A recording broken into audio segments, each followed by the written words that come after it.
काय घडतं आहे? खरं सांगा, मनासारखं काय घडतं आहे? घडणं बिडणं दूर, येथे मनच मोडतं आहे. खरं सांगा, मनासारखं काय घडतं आहे? घडणं बिडणं दूर, येथे मनच मोडतं आहे. घरोघरी टीव्ही फ्रीज, घरोघरी टीव्ही फ्रीज, वस्तूंचीच वस्ती.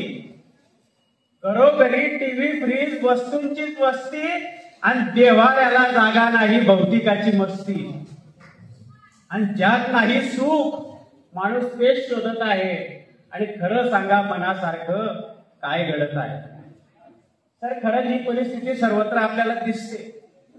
परंतु ईश्वर महाजन सारखा एक कर्तृत्ववान शिक्षक, सामाजिक बांधिलकी जपणारा शिक्षक ज्यावेळेस असा एखादा कार्यक्रम घेतो, त्यावेळेस मला वाटतं की अजूनही आपल्याला आशा ठेवायला काही हरकत नाही.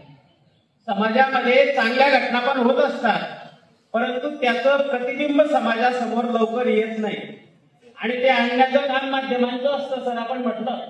परंतु महाले सरांना माध्यमांचा अनुभव खूप प्रचंड अनुभव आहे.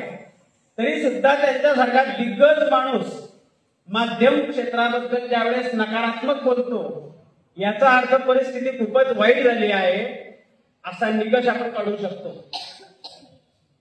पण त्या उपर आणखी मला एक गोष्ट या ठिकाणी सकारात्मक अशी वाटते की फक्त वाईट गोष्टी आहेत म्हणून आपण चर्चा करत बसावं